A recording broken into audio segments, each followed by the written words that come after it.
ago, some branches of the original family left home.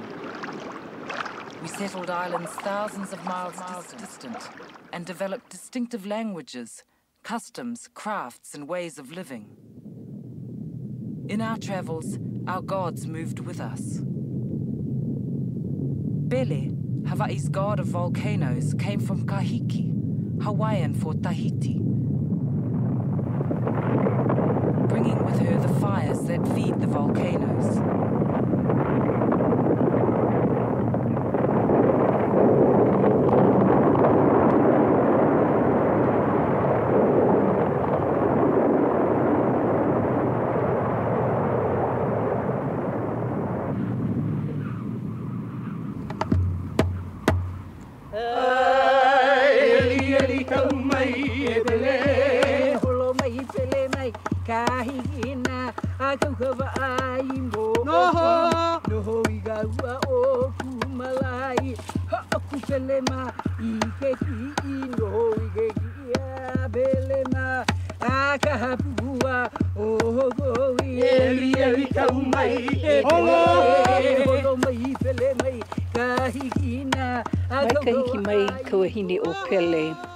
Is a chant that we got from our forefathers for many generations about the coming of Pele to Hawaii.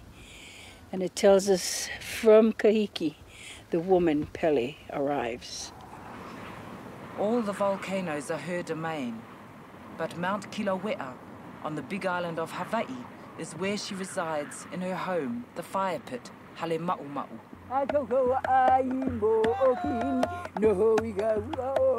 Pualani Kanaka Ole Kanahele is a kumuhula, a doyen of dance. The knowledge has been handed down through the generations of her family. She and her family pay tribute to Pele. As they dance, they always turn toward the east, because Pele is known as the deity of the east. Here she is at the eastern gate of the archipelago.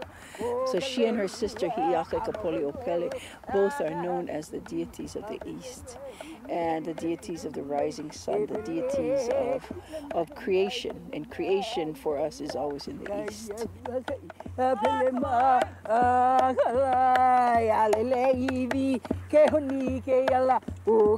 other sister, who was, say, another side of Pele, who was thought of as being very sweet, very mild, was Hi'iaka Kapoli'opele. Her function in the family was as a healer. And she did not only heal her family and the people that she met as she went on her journey, but she also healed the land. And so as her sister would erupt and devastate the land, which looked like, something that has been through lots and lots of wars, and all the trees were down, there's nothing on it but steam and black rocks for miles. And it looked unlivable. This other sister then would come in, and with her kinolaus, or her body forms of ferns, of a little growing thing, would cause the land to live again.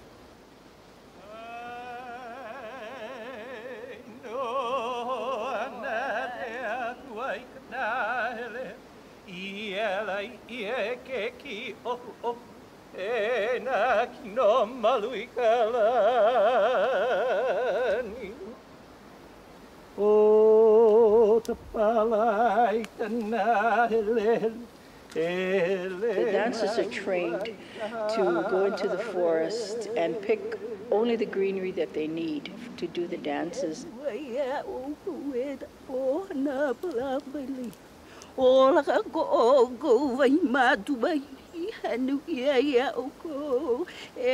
they go into the forest, they are told to ask permission to pick these different vegetations. After they've finished wearing the greenery, they take the greenery and take it back to the forest. Oh.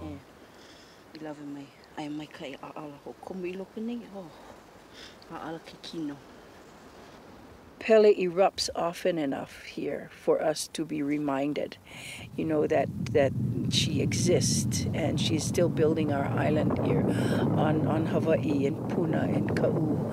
And whenever she erupts, you know, it jars our mind and says, okay, pay attention here. I'm still here. I'm still here in Keiki and Nana Mai. Look at me. And so she gives us that reminder, you know, like a cranky old grandmother, you know, who still reminds us who's boss in the house.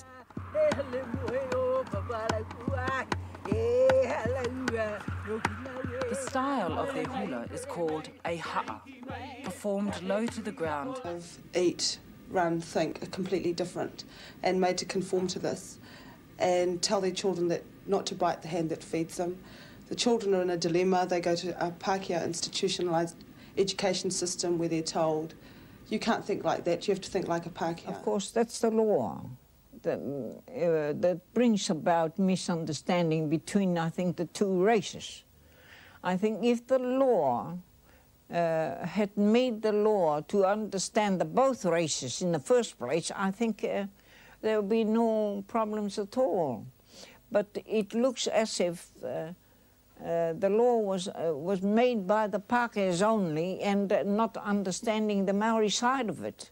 And I think if the Maori and the Pākehā had both together made some understanding between them, I think it wouldn't be any problems at all. To feel inferior because of our colour and because we're women, we're made to think that our heritage is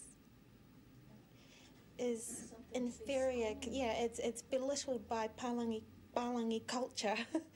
That's the way I see it.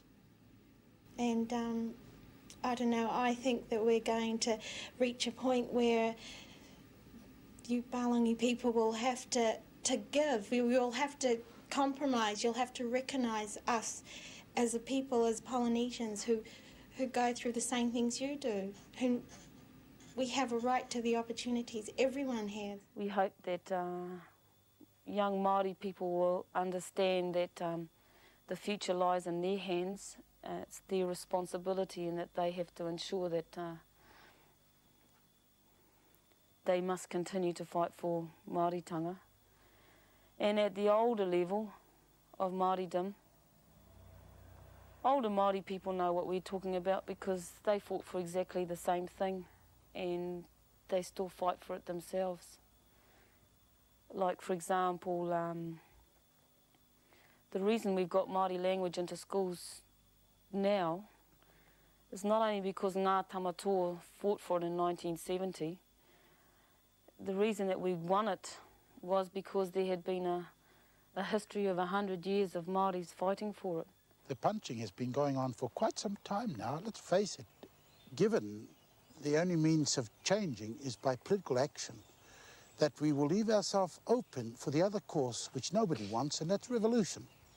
Hard to imagine, but every weekend, there isn't a weekend goes by in New Zealand where some small revolution is not in action. How many more police cars have got to be burnt? How many more people have got to be jobless? And what we're now going to see is perhaps more verbal or physical punching going on as it is done on weekends, and it's done in social circles, and it's done in a haphazard way.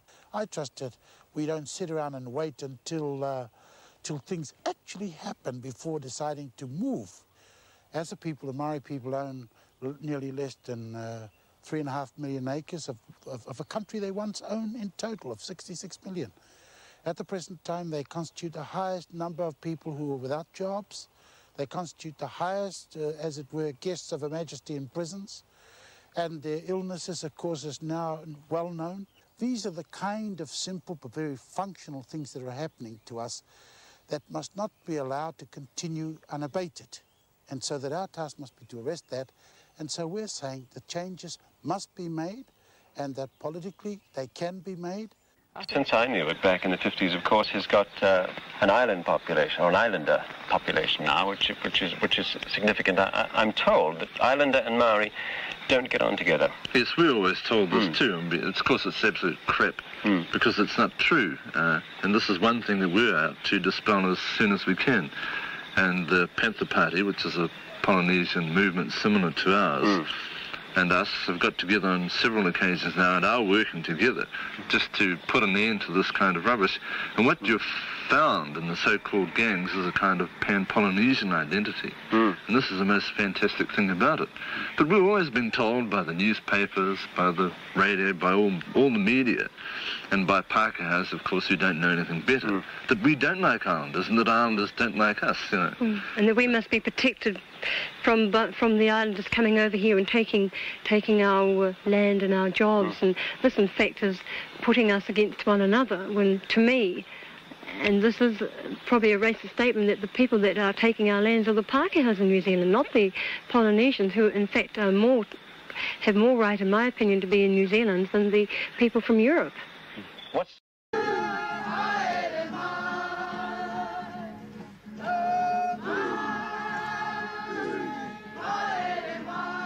I kept being asked by the Race Relations Office at that time to work with crews who were coming in from overseas, you know, from Canada, Germany, Japan, everywhere.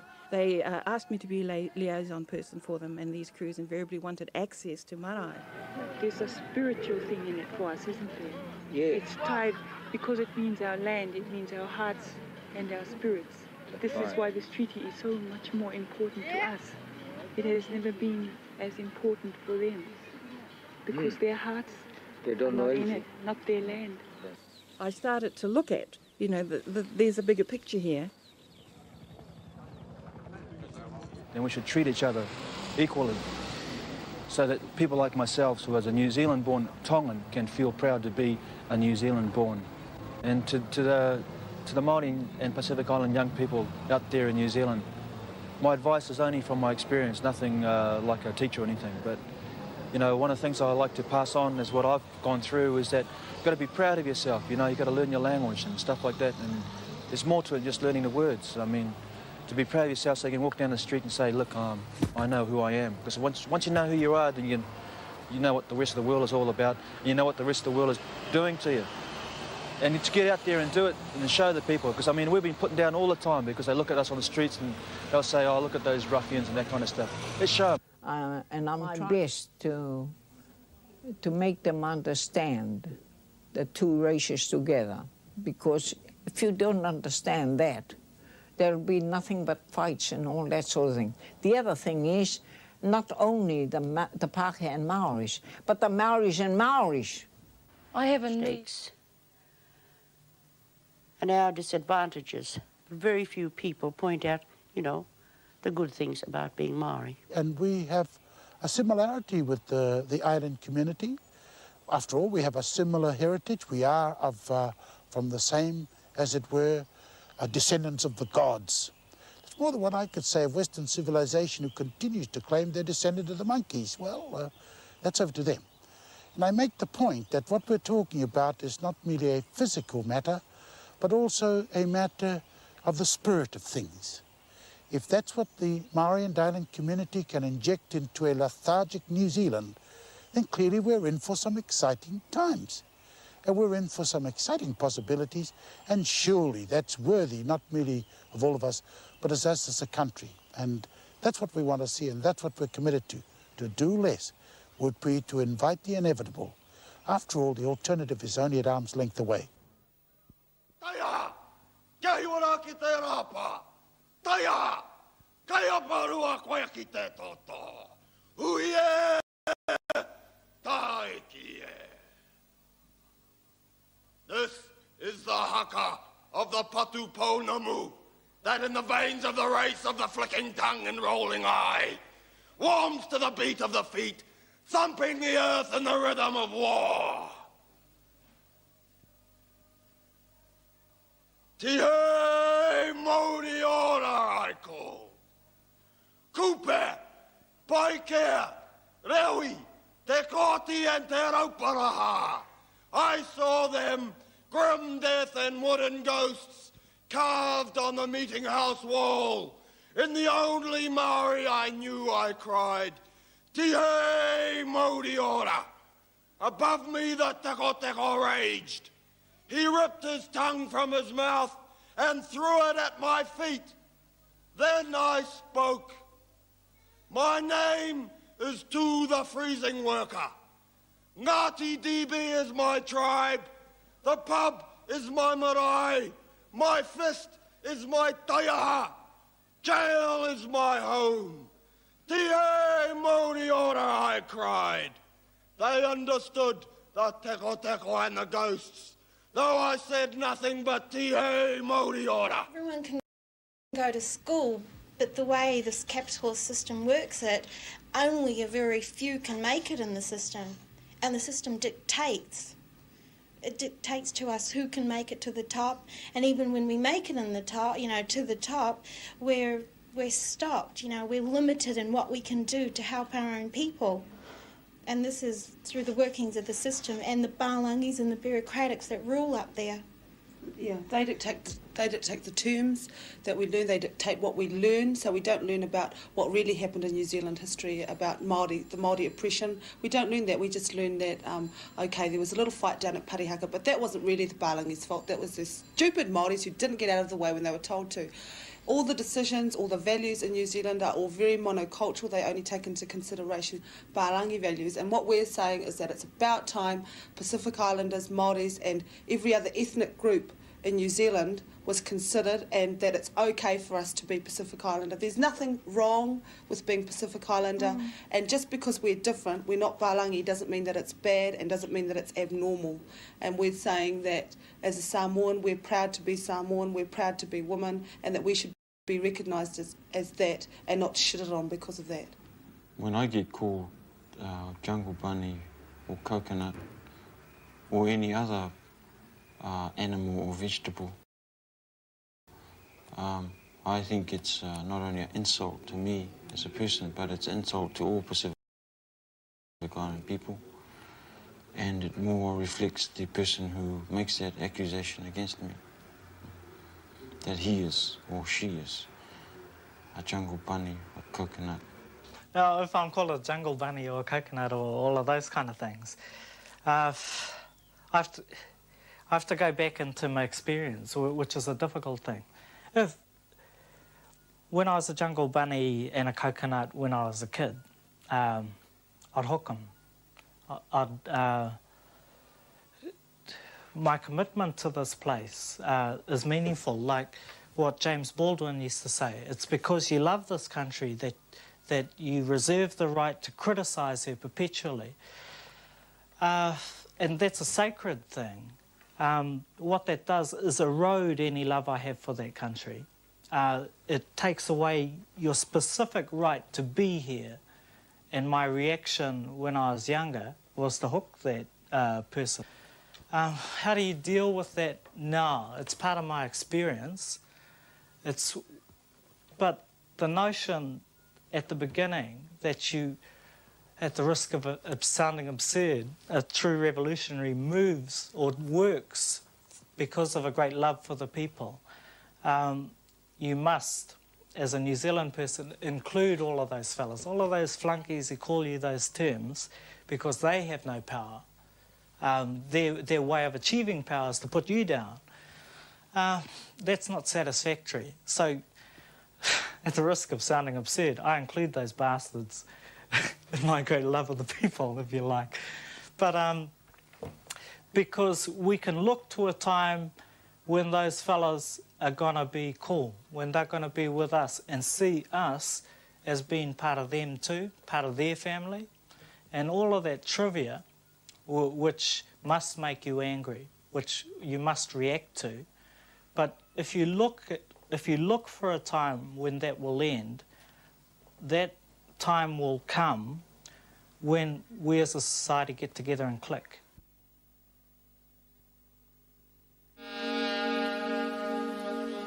They call me a bunga, they poke fun at the accent. You only speak one language, I'm a bunga. The have-nots and the have-lets, I park bench for an address. A bunga, we're always blessed with some bad press. I live in situation average, just a bunga. I share a room with 6 relatives, we draw heat from a stovetop element, bunga. Our only meetings are corporate proceedings, they only love us for sports achievements. Shana, see a bunga's what they call that. I listen scoring tries for the All Blacks, then you Kiwi. Women clutch purses crossroads when they see me. And even if they see me, then it's usually on the TV. Police 10-7, see police been stressing and profiling. Unemployed not because these employees aren't hiring, or because Cause we're not trying, but because the dope blood just download dirty soul suckers. Dark complexion so they don't trust us. Dark complexion so they don't love us. English working figures gripping unpaid product. With pharmaceuticals the only way we make profit. We have to die before they pay homage. Just an intergenerational cycle where we don't make progress.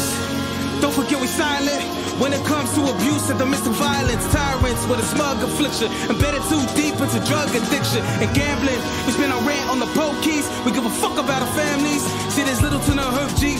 Emotions is a manly. You don't understand me, bunga. That's the value in my section. You see, we reproduce and have kids only to neglect them. We're using our kids as a weapon.